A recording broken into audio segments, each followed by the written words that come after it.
আজ যার কথা আমরা আলোচনা করতে যাচ্ছি সেই পরম পূজনীয় শ্রীল নরহরি ব্রহ্মচারী সেবা বিগ্রহ প্রভু, তার নীতি আদর্শ ওই রকমই ছিল।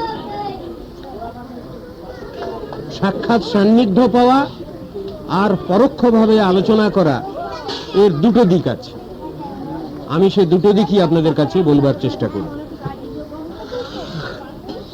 বৈষ্ণবগণের সাক্ষাৎ সান্নিধ্য লাভ করলে যেমন বহু বিষয়ে সুবিধা আছে, তেমনি আবার অসুবিধাও আছে।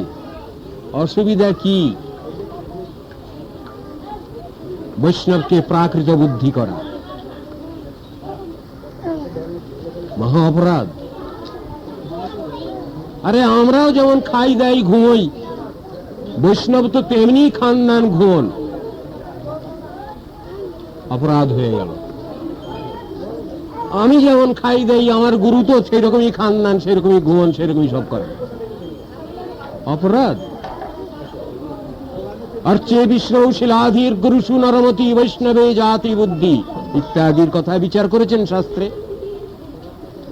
গুরুতে মর্ত বুদ্ধি করো না, গুরুতে মনুষ্য বুদ্ধি না করো কখন, শাস্ত্র বললেন।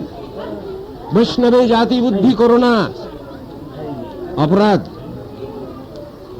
নিষেধ করলেন শাস্ত্র। উদাহরণ দিয়েছেন দর্শন শাস্ত্রেতে, দুটো বিচার দেখিয়েছেন।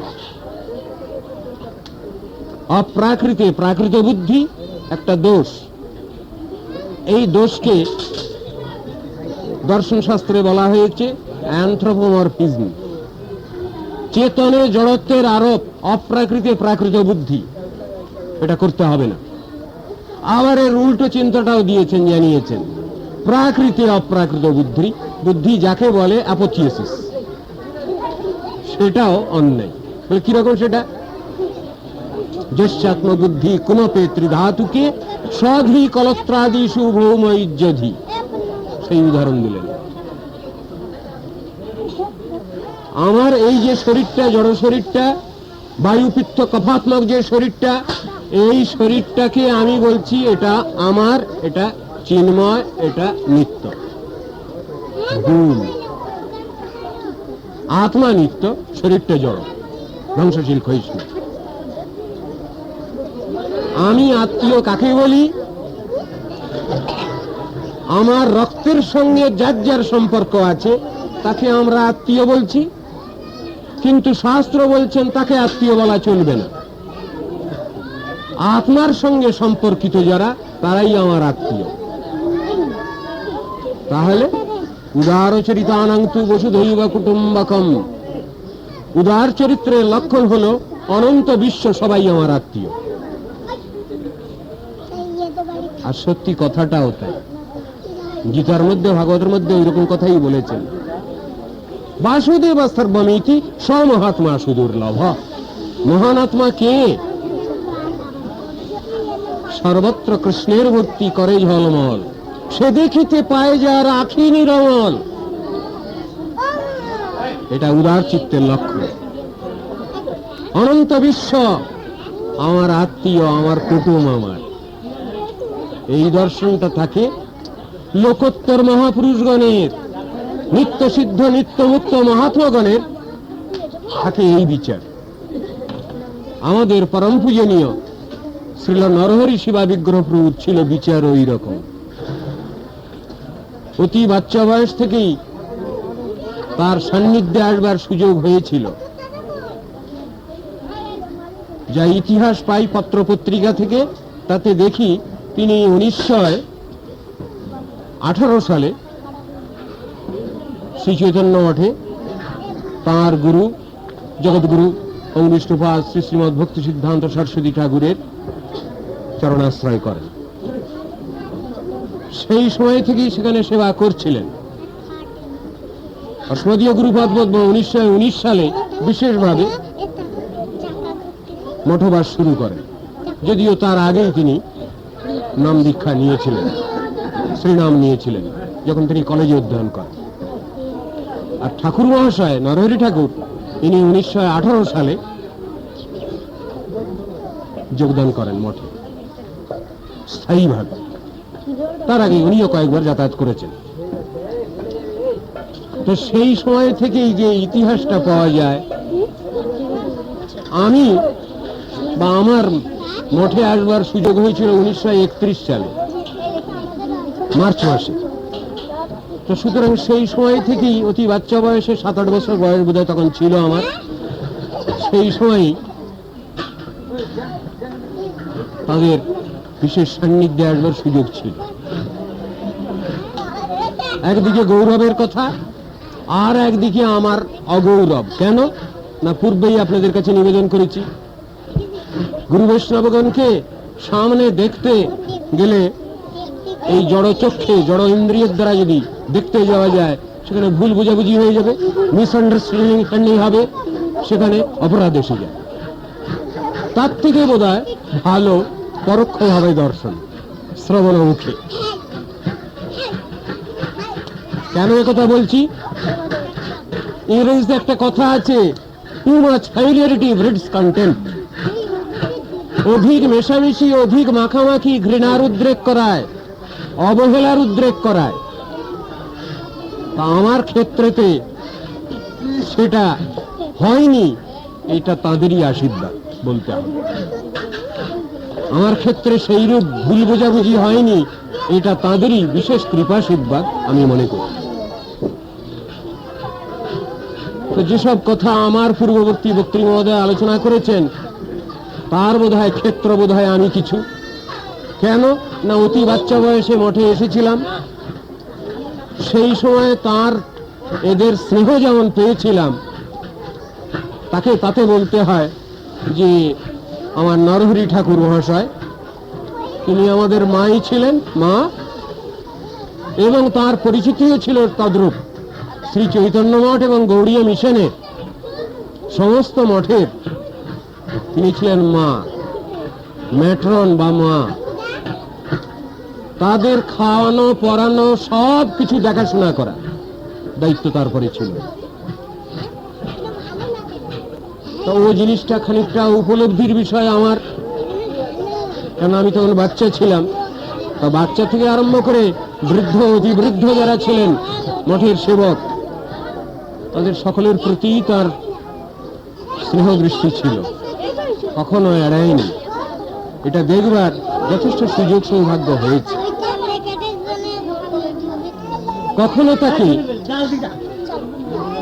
কখনো তাকে পরিশ্রান্ত দেখিনি এই নরহরি ঠাকুরকে। সব সময় তিনি কাজ করছেন, সেবা কাজের শেষ নেই, সেবার তো শেষ নেই। তা ওরিবার সেবা কাজের শেষ কি করে হবে? সময় হচ্ছে না, অথচ তাকে তার গুরুর আদেশ পালন করতে হচ্ছে, প্রভুপাদ, শ্রীল প্রভুপাদের আদেশ পালন করতে হচ্ছে। কি না, প্রত্যহ লক্ষ নাম জপ করতে হবে। সেই লক্ষ নাম জপের সময় তিনি পেতেন না, সেই জন্যই অধিক রাত্রেতে তিনি সেই নাম সংখ্যা শেষ করতেন। কিন্তু সারাদিন পরিশ্রমের পর শরীরটা এলিয়ে পড়ছে, একটু তন্দ্রা মতো আসছে, তাই তার কাছেই শোনা, তিনি বলেছেন, জানো, আমরা শিখায় দড়ি বেঁধে কড়ির সঙ্গে বেঁধে রাখতাম, আর যখনই এরকম ঘুম আসছে তখনই টান পড়তো, তখনই আবার ঘুমটা ভেঙে যাচ্ছে, আবার হরিনাম করছে। তাহলে কি কঠোর সাধনা জীবনে, গুরুর আজ্ঞা পালন, অথচ সারাদিনে একটুও বিশ্রাম নেই, একটুও ফুরসত নেই। আর সেবা কাজের কোনো ছোট বড় নেই। বর্তমানে আমরা দেখি যারা সব গ্র্যাজুয়েট হয়ে আসছেন মঠে, পোস্ট গ্র্যাজুয়েট হয়ে যারা মঠে মিশনে যোগদান করছেন আমাদের, তাদের ভিতরে যেন একটু দাম্ভিকতা, অহংকার। কেন? ছোট কাজটা আমি করব না। ছোট কাজ কাকে বলে আপনারা তো বোঝেন। এই বাসন কোসন মাজা,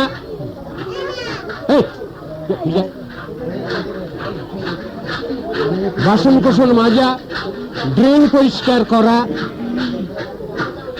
ঘর ঝাড়ু দেওয়া, এগুলো সাধারণ বিচারে ছোট কাজ, নিম্ন লোকের কাজ, ঝাড়ুদারের কাজ।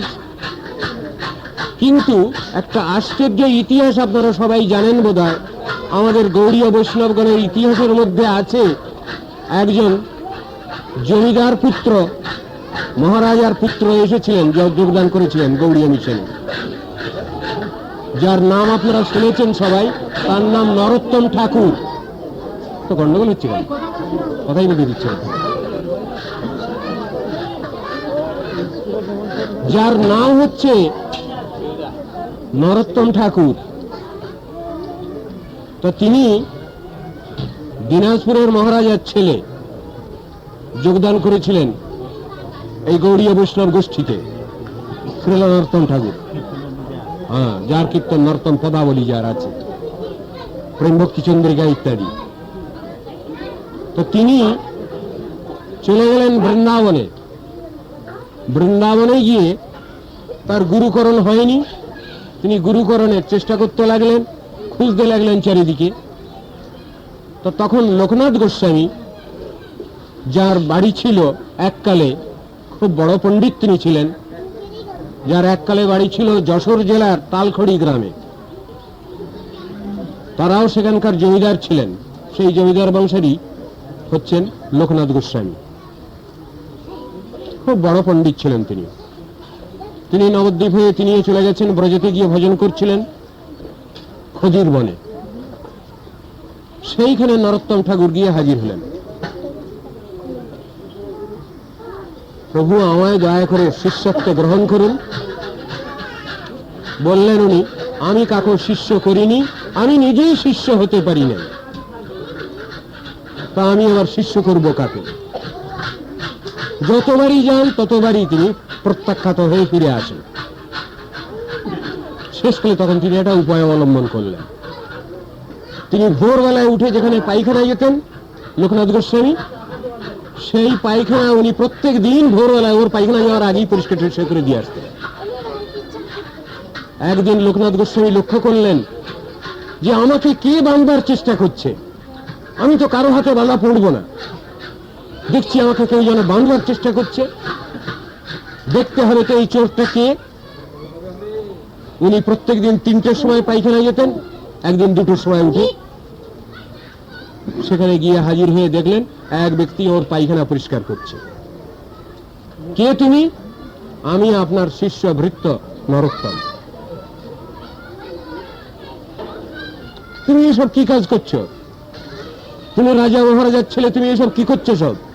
না প্রভু, আমায় দয়া করে শিষ্যত্বে গ্রহণ করুন।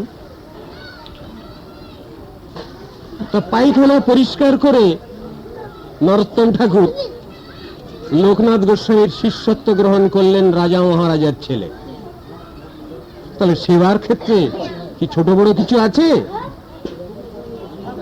যে কোনো সেবার দ্বারা গুরু বৈষ্ণবগণ সন্তুষ্ট হতে পারেন, শ্রী ভগবান সন্তুষ্ট হতে পারেন, তাকে নিজত্বে গ্রহণ করেন। এর ভুরি ভুরি উদাহরণ শাস্ত্রে আছে। তা আমাদের এই যে পরম পূজনীয় শ্রী নরহরি সেবা বিগ্রহ প্রভু সব রকম ধরনের দায়িত্ব পালন করেও একটা বিশেষ দায়িত্ব তার ছিল, যে দায়িত্বের কথা আমার পূর্ববর্তী বক্তৃ মহোদয় একজন টাচ করে গেছেন। রাত 12টা, সব লোক শুয়ে পড়েছে, তখন বড় 5 ব্যাটারির টর্চ নিয়ে উনি চলেছেন, আমি পিছন পিছন। চৈতন্য মঠের এরিয়াটা হলো 50 বিঘা এরিয়া।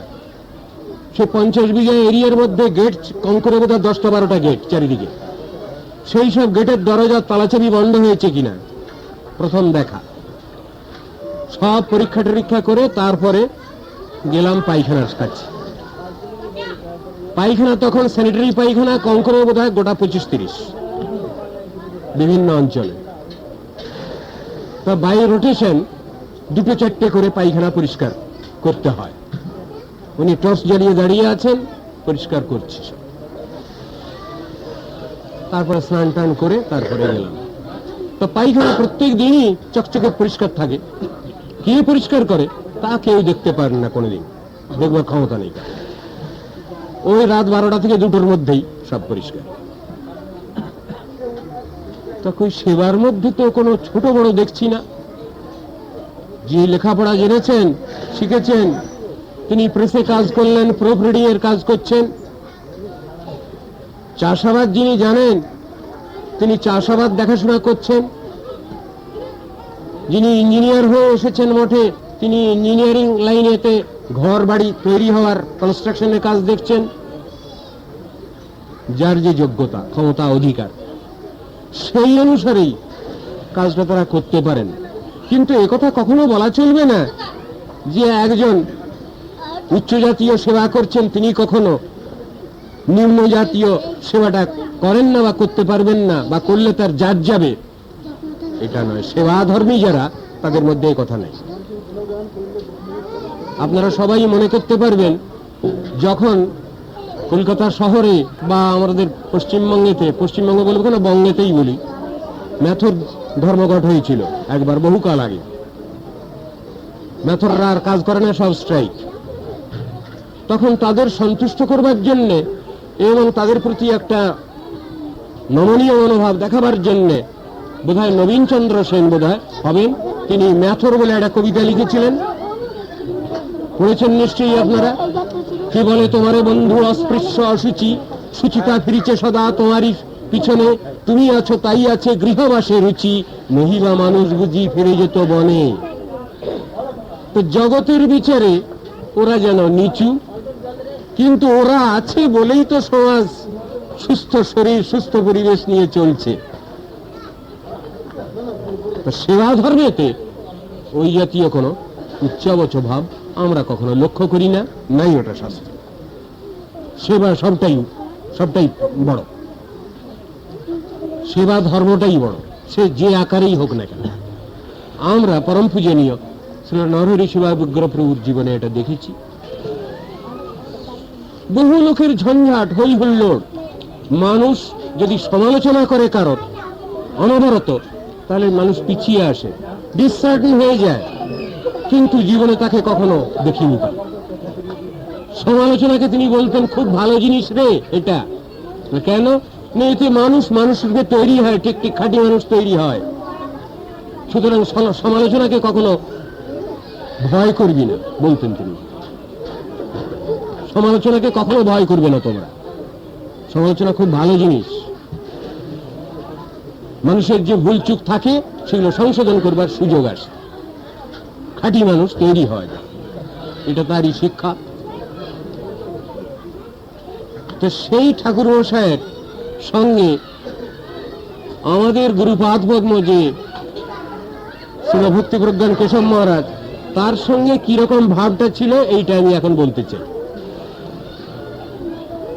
অনেকে অনেক রকম ব্যাখ্যা দেওয়ার চেষ্টা করেছেন, কিন্তু আমি আমার নিজের চিন্তাধারা অনুসারে, বিচারধারা অনুসারে আমি যতটুকু বুঝেছি, তাতে মনে হয়েছে এরা দুজনে অভিন্ন সুহৃদ ছিলেন। সুহৃদ ভাব, কেউ কাকু ছাড়া নয়। আশ্চর্য লাগতো, শ্রী চৈতন্য মঠের সে কাঁঠালতলার বারান্দায় দুখানা চেয়ার থাকতো। একখানা চেয়ারে নরহরি সেবা বিগ্রহ প্রভু বসতেন, আর একখানা চেয়ারে আমার গুরু মহারাজ বসতেন। তখন দিদেন বিনোদ বিহারী ব্রহ্মচারী কৃতিরত্ন প্রভু, পরবর্তীকালে শ্রীল কেশব মহারাজ। তো এই দুজনের সঙ্গে এত অন্তরঙ্গ ভাব ছিল, অদ্ভুত। মিশনের বড় বড় সন্ন্যাসী সব, সিনিয়র মোস্ট সন্ন্যাসী সব এসে দণ্ডবোধ প্রণাম করছেন আমার গুরু মহারাজকে। তখন তিনি সাদা কাপড় পরা, জমিদার বাবু তো, সাদা কাপড় পরা, চেয়ারে বসে ঠ্যাং নাচাচ্ছেন। সেই ব্যক্তিকে এসে সব সন্ন্যাসীরা, সিনিয়র মোস্ট সন্ন্যাসীরা এসে সব দণ্ডবোধ প্রণাম করছেন, আর এই নরহরি প্রভুকেও দণ্ডবোধ প্রণাম করছেন। আশ্চর্য সব, বাইরের লোক দেখে অবাক, বলে এর কি? সন্ন্যাসীরা এসে একজন সাদা কাপড় পরা লোককে এসে প্রণাম করে, এবার কি? আসলে ওই সন্ন্যাসীদের সঙ্গে আর এর সঙ্গে যে সম্পর্ক ছিল,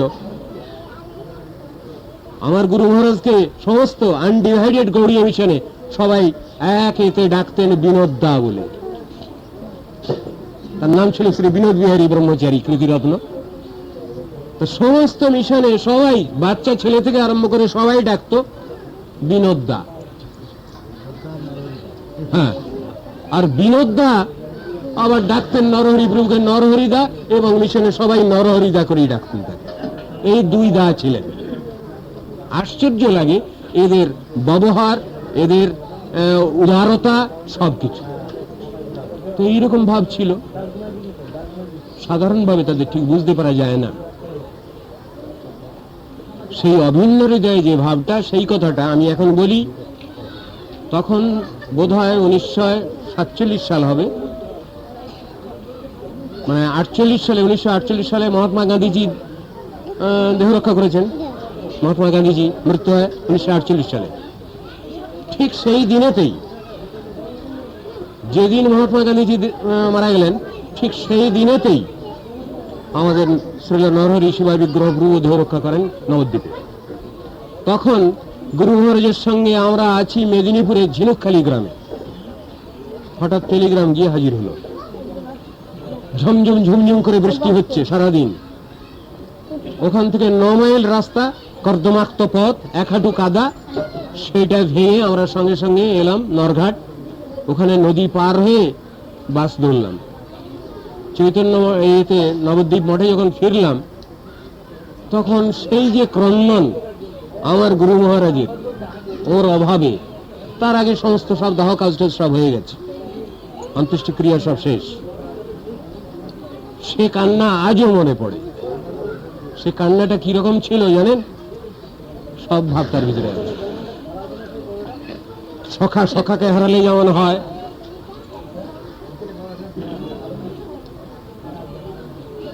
ছেলে হয়ে বাবাকে হারালে হয়, বা বাবা ছেলেকে হারালে যেমন হয়, ঠিক এইরকম ধরনের ক্রন্দনটা ছিল। সেই ক্রন্দনটা পরবর্তীকালে প্রকাশ পেয়েছে কিছু জানেন? আমাদের শ্রী গৌড়ীয় পত্রিকা, আমাদের মিশনের যে পত্রিকা, বাংলা পত্রিকা এবং হিন্দি পত্রিকাও ছিল, তো বাংলা পত্রিকাতে যখন প্রথম বর্ষ প্রথম সংখ্যায় যখন প্রথম প্রবন্ধ লিখছেন আমার গুরু মহারাজ, সে সময় প্রথম প্রবন্ধই হচ্ছে তার বিরহ মাঙ্গল্য প্রবন্ধের নাম। তাতে তিনি সর্বপ্রথমেই নরহরি ঠাকুরের কথা এনেছেন এবং তার বিরহেতে এত অভিভূত তিনি, ডিকটেশন দিচ্ছিলেন, ডিকটেশন দিতে দিতে মাঝে মাঝে বন্ধ হয়ে যাচ্ছে কথা। আবার কিছুক্ষণ বলে থাকছি 10 মিনিট, আবার বলছেন, আবার কিছুক্ষণ বলে থাকছি, ঠিক এমন অবস্থা। তো সেই বিরহ মাঙ্গল্য বলে যে প্রবন্ধ রয়েছে গৌড়ীয় পত্রিকা প্রথম বর্ষ প্রথম সংখ্যায়, সেটা নরহরি প্রভুকে কেন্দ্র করে। এবং তিনি তাতে লিখেছেন যে আমার পূর্ব জীবনের ইনি সখা ছিলেন বোধহয়, পূর্ব জীবনের আমার বোধহয় দিশারি ছিলেন ইনি। আর সেই যে অন্তরঙ্গ ভাব, সেটা শেষ জীবন পর্যন্ত তার অনুভব করেছেন তিনি। একটা অভাব। মাঝে মাঝে নরহরি ঠাকুর বলতেন আমার গুরু মহারাজকে, কেশব, তোমার এই যে মঠ মিশন সংসার, এ সব বালুর উপরে ঘর তুমি তৈরি করেছো। মনে আছে কথাগুলো? বালুর উপরে ঘর মানে এই সব মিলিয়ে যাবে। তুমি পাকা ইমারত করতে চাইছো তো, এগুলো পাকা ইমারত নয়, তোমার সব মিলিয়ে যাবে এগুলো। তখন আমার গুরু মহারাজ জিজ্ঞেস করেন, কেন কথা বলছো তুমি? কেন বলছি? জীবন অনিত্য তো? বলে হ্যাঁ। তা তুমি এত পাকাপোক্ত ব্যবস্থা করছো কেন? আমার গুরু মহারাজ বলেছেন তখন যে পাকাপোক্ত তো কই আমি করিনি, আমি তো সব কাটা দিয়ে কেটেছি সব। আপনারা জানেন